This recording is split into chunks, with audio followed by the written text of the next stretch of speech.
Jake Morrison stood in the center of the huge room and looked around at the alien faces staring back at him. The Galactic Council chamber was bigger than 10 football fields put together and filled with creatures from across the galaxy.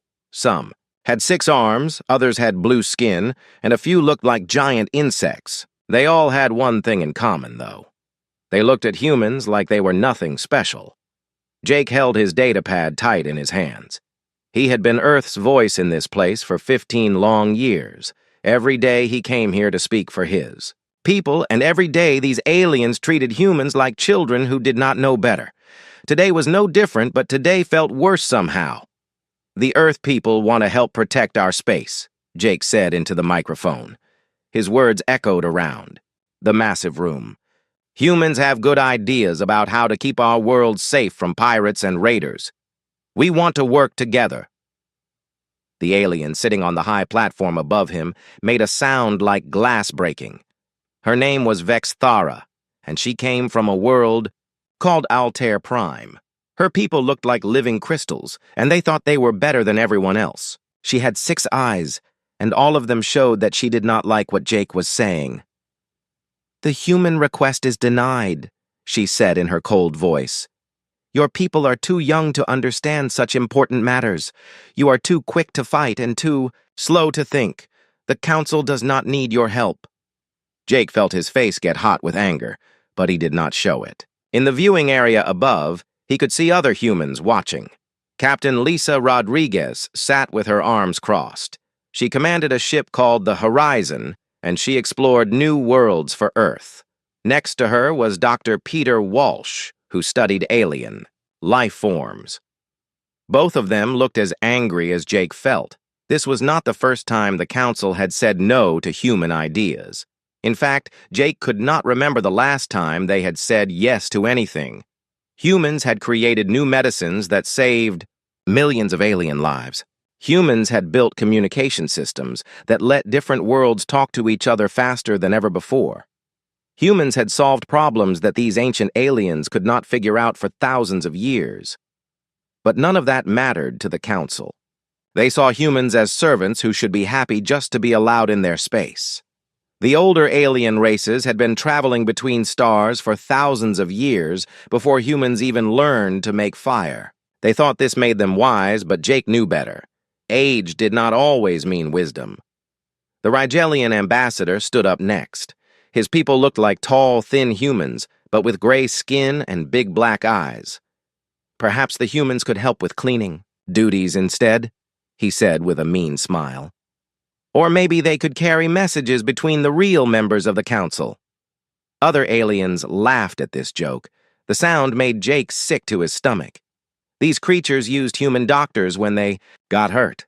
They used human engineers to fix their broken machines. They used human farmers to grow food on worlds they could not use themselves. But they still treated humans like they were nothing. Jake looked up at the viewing area again. This time he caught the eye of Commander Helen Brooks, who worked in the communication center. She gave him a small nod that the other aliens could not see. Jake nodded back. The message was clear and simple. It was time to start the plan. For months now, humans across the galaxy had been getting ready for this moment.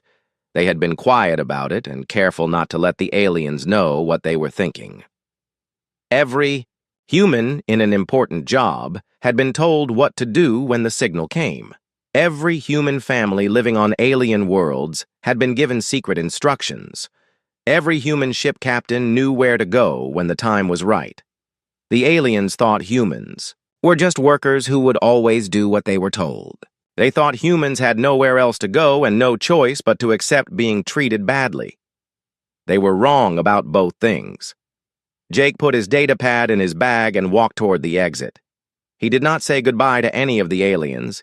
He did not make any threats or angry speeches. He just left quietly like he did every other day. But this time was different because this time he was never coming back. As he walked through the long hallway that led out of the Council building, Jake thought about all the humans working across the galaxy at that very moment. They were doctors, saving lives on alien worlds. They were engineers keeping alien machines running. They were teachers helping alien children learn. They were farmers growing food that fed billions of alien mouths. Tomorrow those aliens would wake up, and all of those humans would be gone. The aliens did not know it yet, but they were about to learn something very important. They were about to learn that the people they had been treating like servants were actually the ones keeping their whole civilization running. Jake smiled as he walked out into the alien sunlight. The real lesson was about to begin. Dr. Carlos Martinez noticed something strange while he was looking at his computer screen. Carlos ran the medical program that let human doctors work with alien doctors across 3 different parts of the galaxy. Every day, he checked the lists to see which doctors were working where and what they were doing. But today, the lists looked different. Human doctors all over the galaxy were asking to go back to Earth. They said they had family problems or needed time off work. A few requests, like this would be normal, but Carlos was seeing hundreds of them. Something was happening, and he needed to find out what. Carlos called his friend Amy Thompson, who worked on a space station called New Geneva. Amy was a lieutenant commander in Earth's Space Navy, and she kept track of all the people working in different jobs across human space. "Amy, I need to ask you something," Carlos said when she answered his call. "Are you seeing a lot of requests from humans wanting to go home?"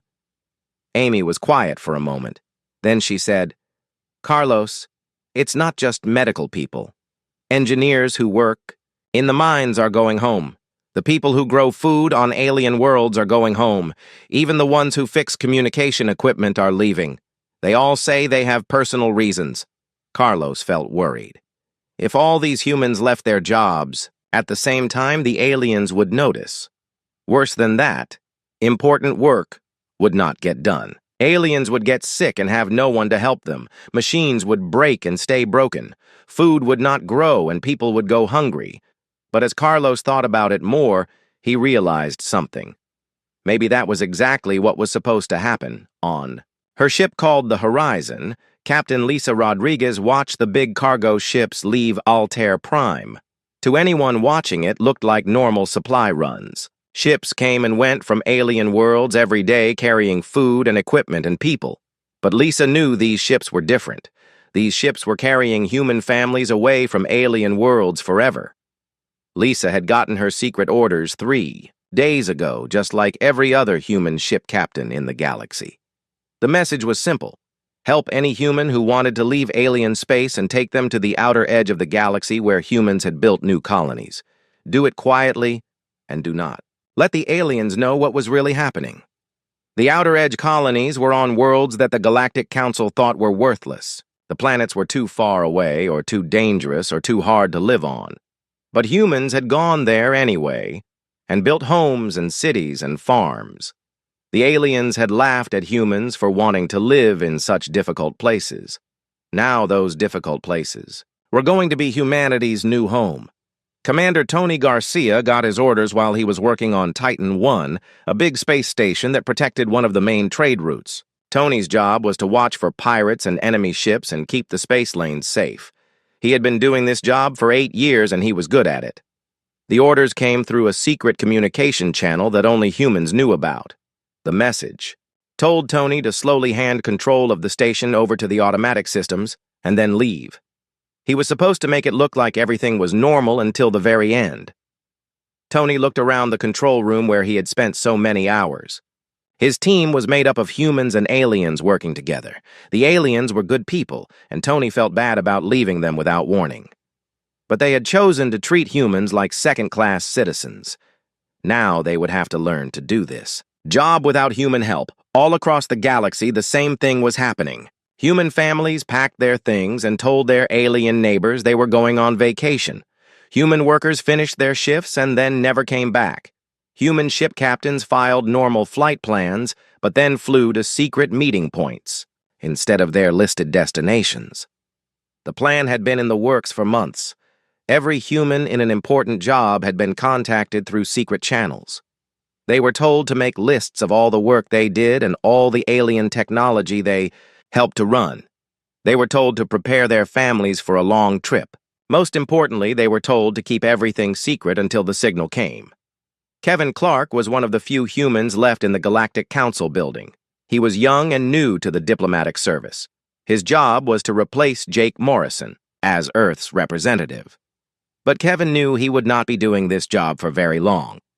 Kevin spent his days answering questions from confused aliens who wanted to know why so many humans were leaving. He told them it was just a coincidence and that new human workers would arrive soon to replace the ones who had left.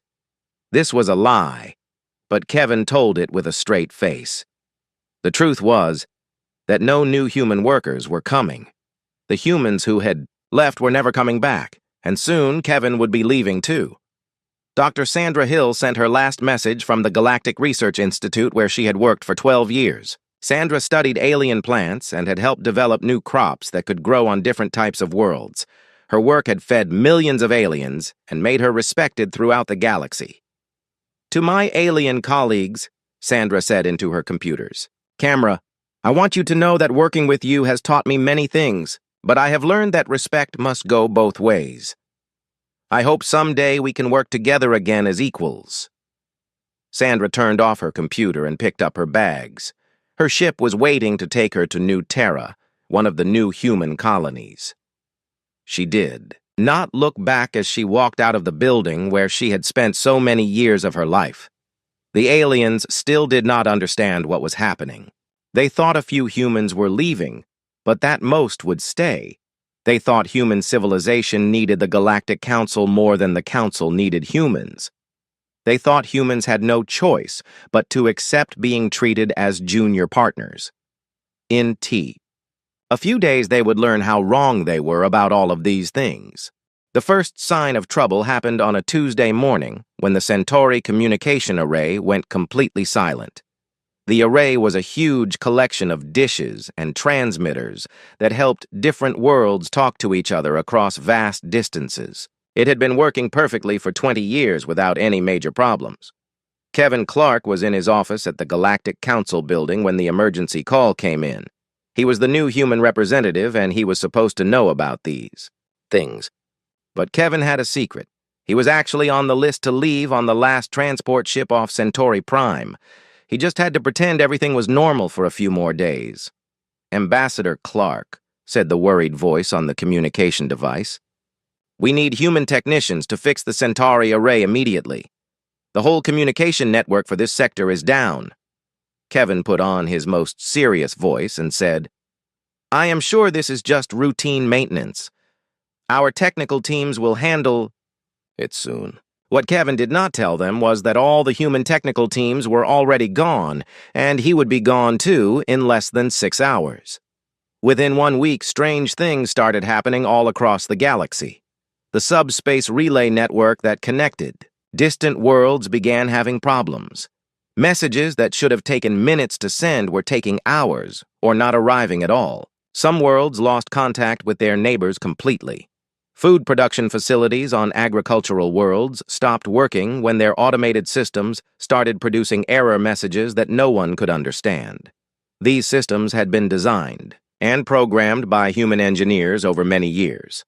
The aliens who used them every day had never bothered to learn how they actually worked. Mining operations in the asteroid belts came to a complete stop when their extraction equipment started behaving strangely. The mining robots would start their work normally, but then they would get confused and stop moving. The control systems showed error codes written in human computer language that the alien supervisors could not read. Dr. Sandra Hill was now living on New Terra, one of the independent human colonies. She decided to send one final message to her old workplace at the Galactic Research Institute.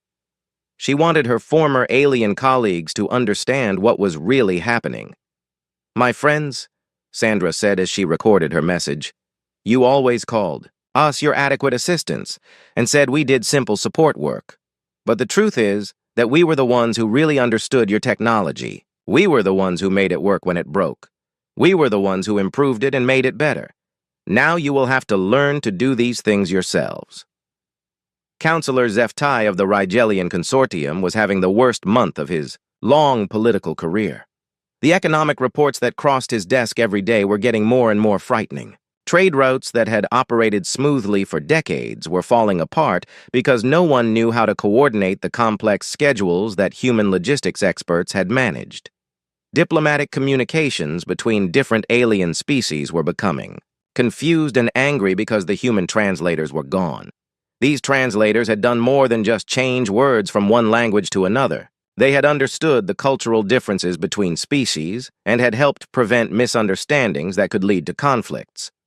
Even basic maintenance was becoming impossible. Machines that had run perfectly for years were breaking down because the aliens who operated them had never learned to do more than push buttons and read displays. The humans had always been the ones who understood what was happening inside the machines and how to fix problems before they became serious. Chief. Administrator Nancy Davis was the very last human working in the Galactic Council complex. Her job was to manage all the computer systems that kept the council running. She handled everything from meeting schedules to security access to financial records. Nancy had been putting off her departure for weeks because she knew what would happen when she left. The aliens had become completely dependent on the computer systems she managed, but they had never learned to manage them themselves. They thought the systems ran by magic or maybe by very simple alien technology. On her final day, Nancy sat at her desk and looked at the main control terminal. With a few keystrokes, she could delete all the administrative access codes that humans had created and maintained for decades. The aliens would still be able to use their computers, but they would not be able to change anything or fix anything or add anything new. Nancy thought about all the times alien counselors had dismissed human suggestions or treated human workers like they were not very smart. She thought about how they had always assumed that humans would be grateful just to be allowed to work for the great galactic civilization. She pressed the delete key and watched 20 years of human programming. Work disappear from the alien computers. Then she picked up her bag and walked out of the building forever. Captain Alex Turner was now broadcasting from Haven Station, one of the new independent human colonies in the Outer Rim. His message was being sent to desperate alien governments across 12 different sectors. Every day, he received more emergency requests for help from aliens who were starting to understand how much trouble they were in. "This is Captain Turner broadcasting from Haven Station," he said into the microphone. "I want to remind all alien governments that Earth formally withdrew from all Galactic Council treaties 6 months ago. We are no longer required to provide emergency assistance or technical support. We are no longer bound by any of our previous agreements."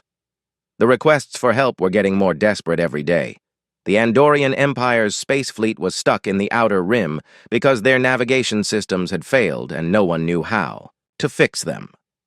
The Vegan Trade Federation was facing complete economic collapse because their trading computers were producing random numbers instead of accurate calculations.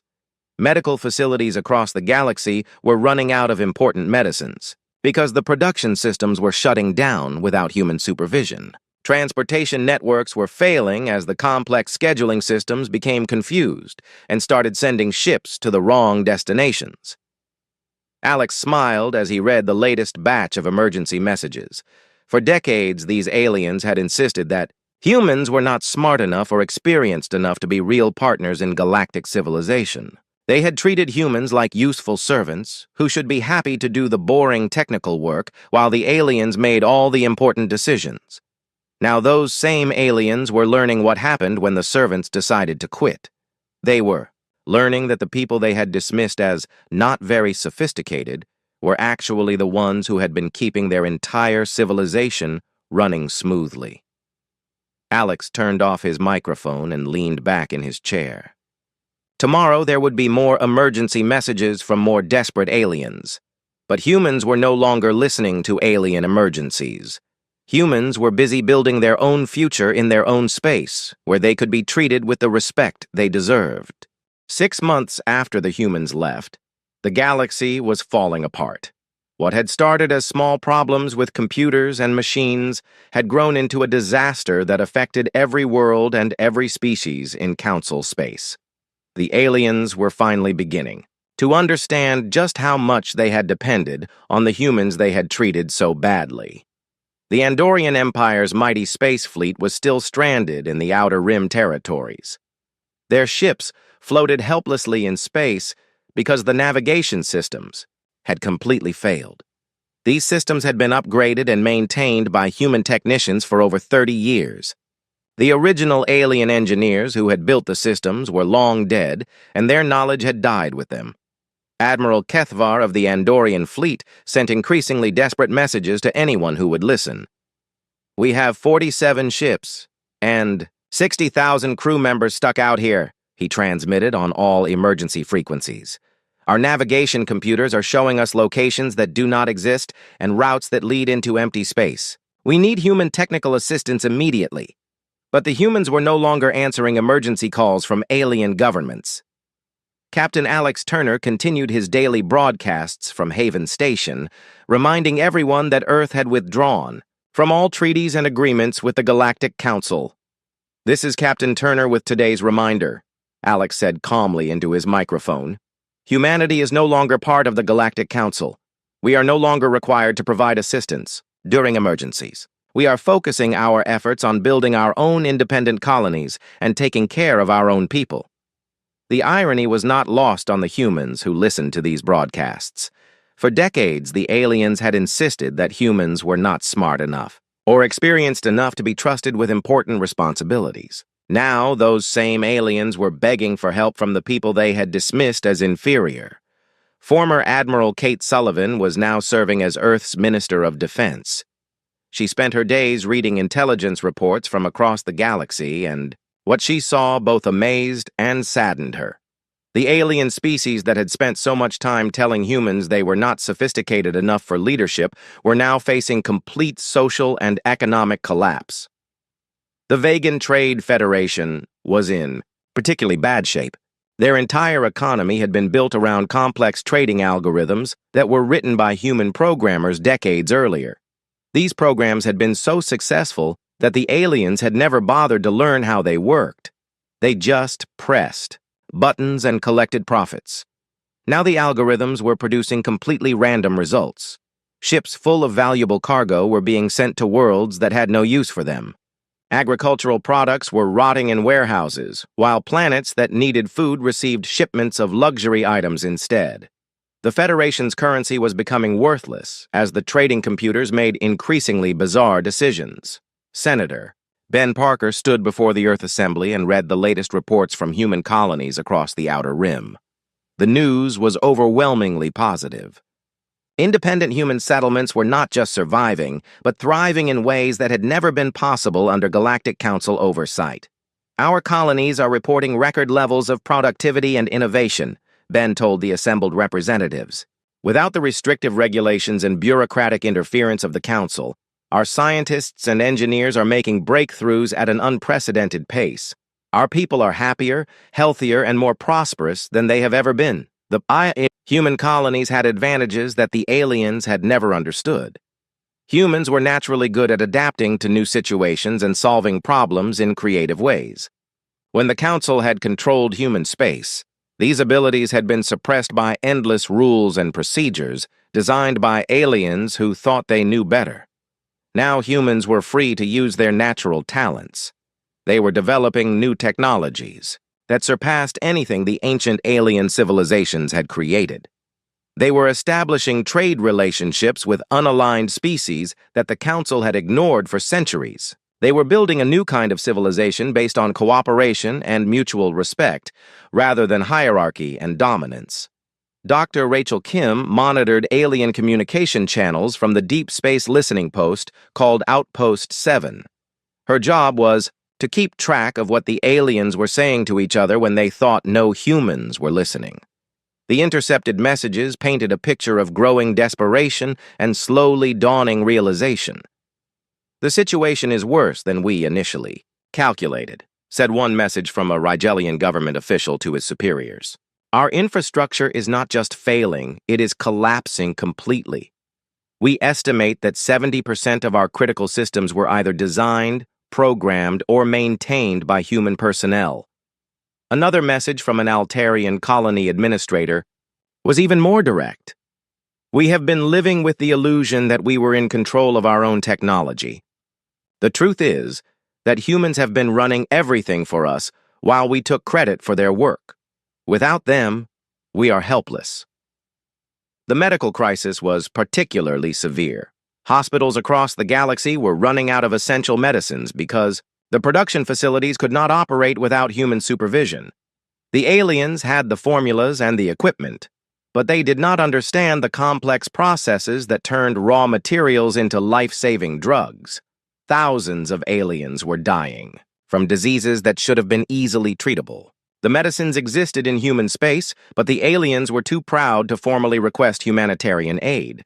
They kept sending military messages demanding that humans return to their duties rather than humble diplomatic requests asking for help.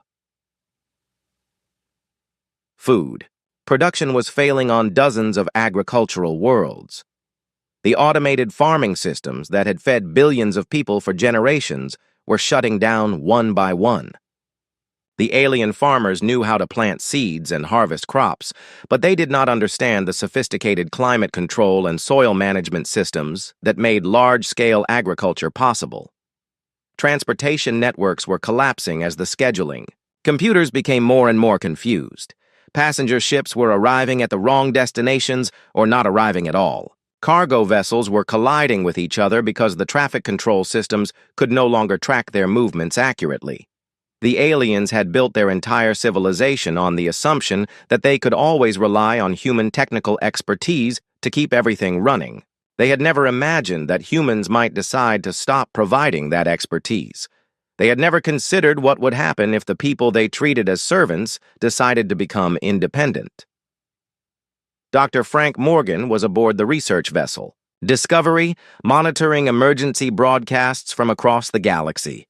The messages were becoming more desperate every day. Alien governments were offering territorial concessions, trade advantages, and even formal apologies if humans would just return and help restore basic services.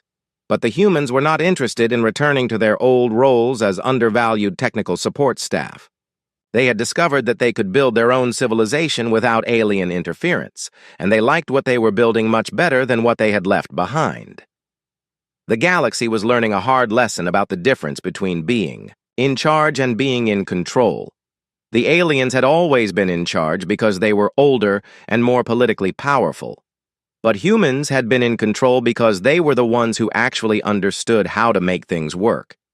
Now the aliens were discovering what happened when the people who really ran things decided to stop running them. The emergency session of the Galactic Council was unlike anything in its 10,000-year history. The great chamber that had once echoed with the confident voices of ancient civilizations, now filled with panic, anger, and desperate arguments. The aliens who had ruled the galaxy for so long were finally facing the truth about their situation. Chancellor Mordak of the Sirius Coalition slammed his tentacles against his speaking platform. His people looked like giant squids, and they had been part of the council since its beginning. They had always considered themselves superior to the younger species, especially humans.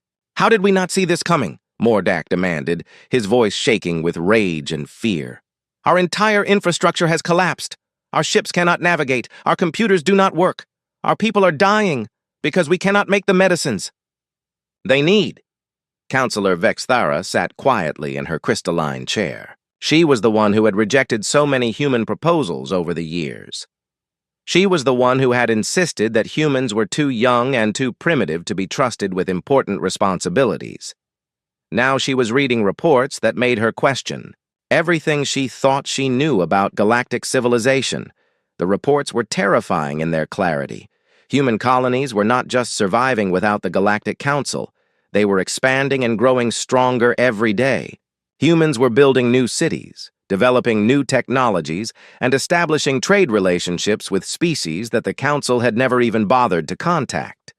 More shocking was the realization that humans had not been the junior partners in galactic civilization that everyone had believed them to be. The evidence was overwhelming and undeniable.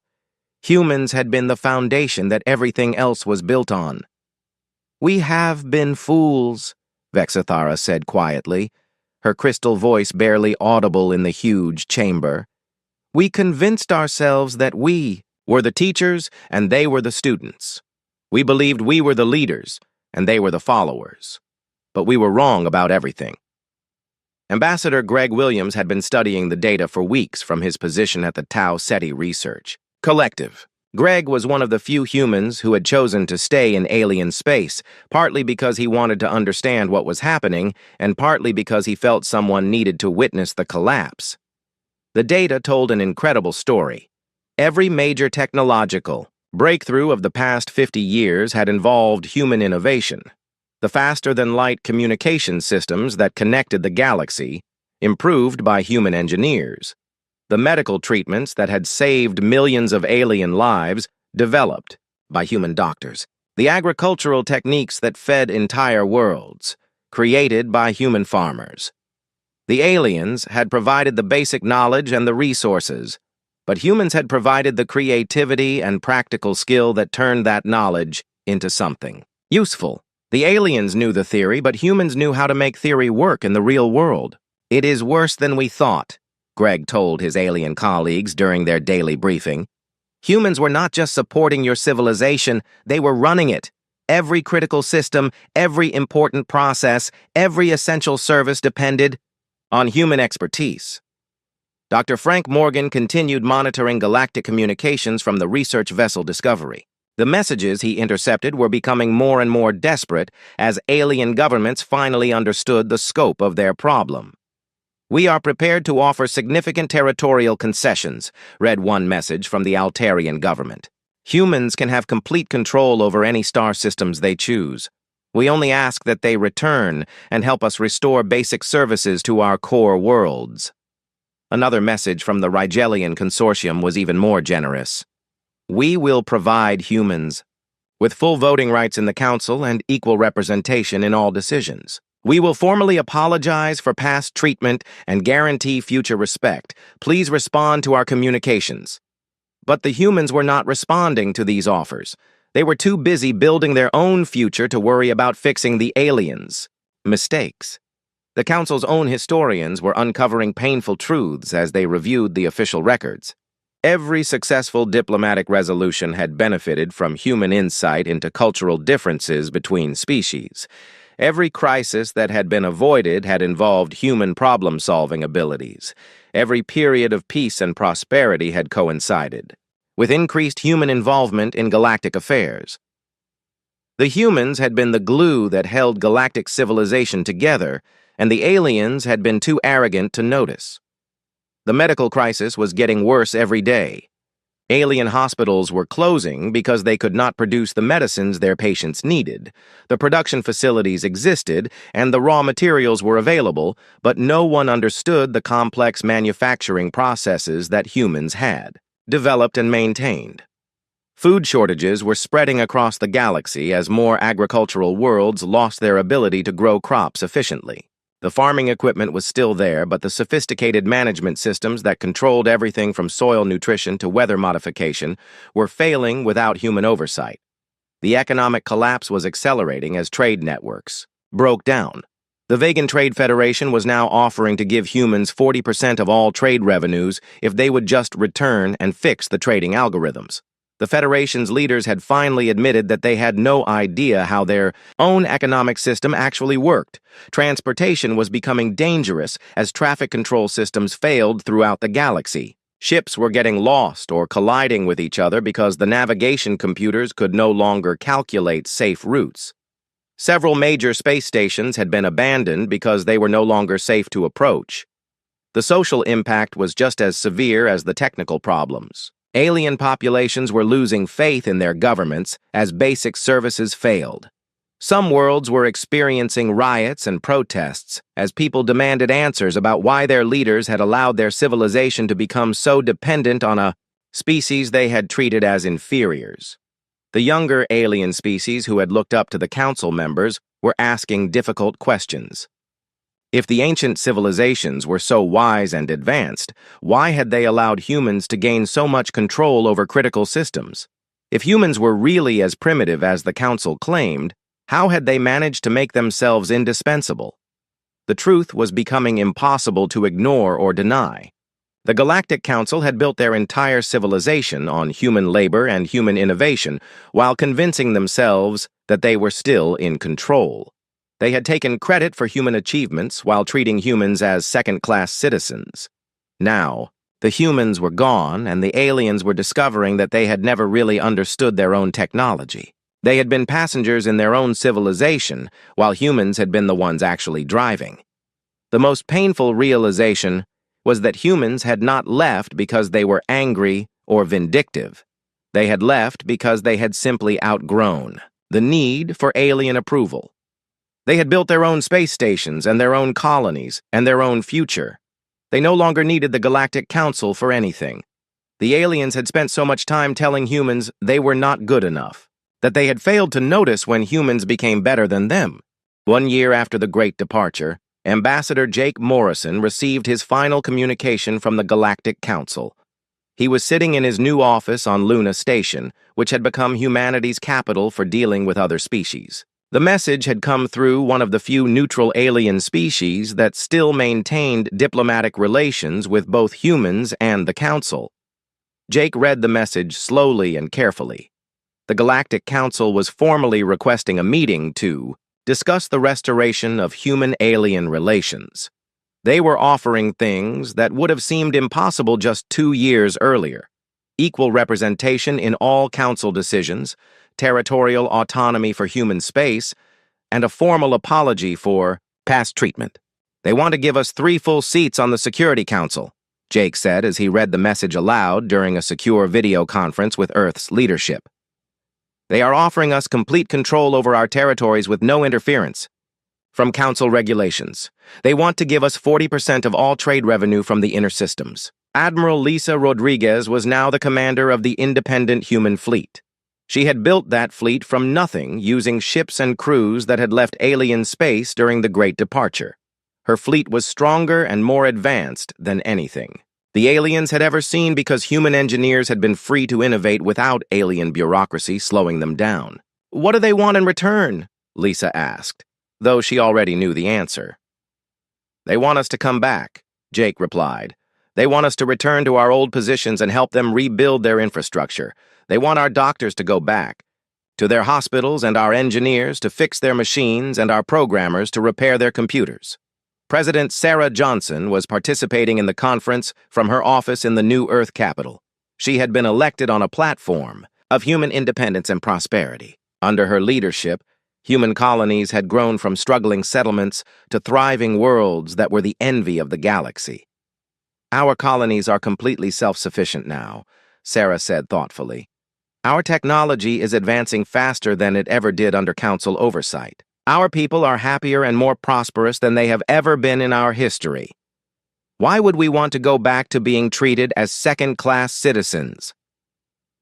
Director of Colonial Affairs Matt Baker had the numbers that told the real story. "We now have 47 independent human colonies across the Outer Rim territories. Our population has grown by 30% in just 1 year. Our economic output has doubled. Our scientific research is producing breakthroughs that the Council never thought possible. The human colonies had advantages that the aliens still did not understand. Humans worked well together when they were treated as equals. They were naturally creative and adaptable. They could solve problems that had puzzled alien civilizations for thousands of years. Most importantly, humans had learned from their experience with the Galactic Council. They had built their new civilization on principles of cooperation and mutual respect rather than hierarchy and dominance. Every human colony had an equal voice in decisions that affected them all. General Chris Thompson commanded the military forces that protected human space.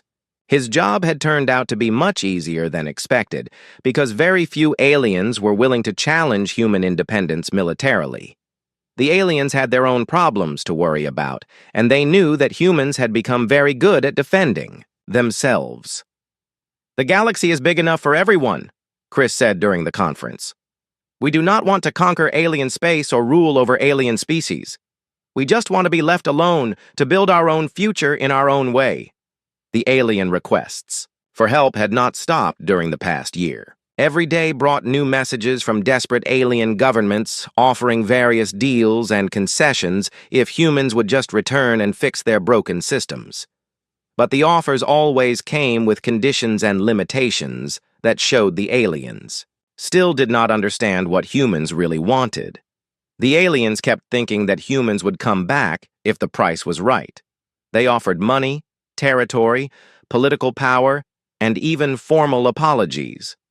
But they never offered the one thing that humans actually wanted: genuine respect and equal treatment. Jake looked at the formal diplomatic response that Earth's government had prepared. It was polite and professional, but also completely final. The message was simple and clear. Humanity was no longer interested in being part of the Galactic Council's civilization. Send them our standard diplomatic reply, President Johnson decided. Thank them for their communication and inform them that humanity is focused on developing our own territories and taking care of our own people. Tell them we remain open to future discussions between equal sovereign powers. The response that went back to the Galactic Council was exactly what Jake had expected.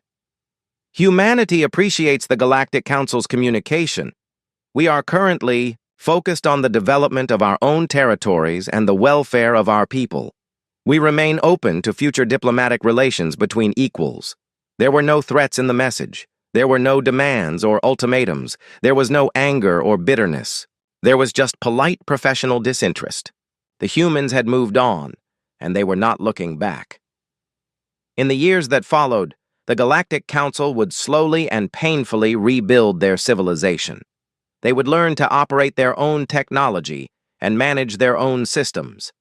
Some alien species would eventually establish good relationships with human colonies based on mutual respect and equal treatment. Other aliens would maintain their distance and their pride. They would rebuild their worlds without human help and convince themselves that they were better off without humanity. They would teach their children that humans had been useful servants who had gotten too proud and needed to be taught their place. But across the galaxy, whenever young aliens learned about the Great Silence, they would also learn about the day. An entire species had taught the universe that being underestimated was sometimes the most powerful advantage of all. The humans had left quietly, without fanfare or dramatic speeches. They had not declared war or made threats or demanded anything from anyone. They had simply walked away from a situation that was not working for them and built something better for themselves. Their silence had spoken louder than any words could have. Their absence had taught lessons that their presence never could have. Their independence had shown the galaxy what was possible when people were treated with the respect they deserved. The aliens had learned too late that the people they had dismissed as adequate assistants were actually the ones who had been keeping their entire civilization running. By the time they realized their mistake, those people were gone, and they were never coming back. In the end, the galaxy had learned to listen, but the humans were no longer interested in what it had to say.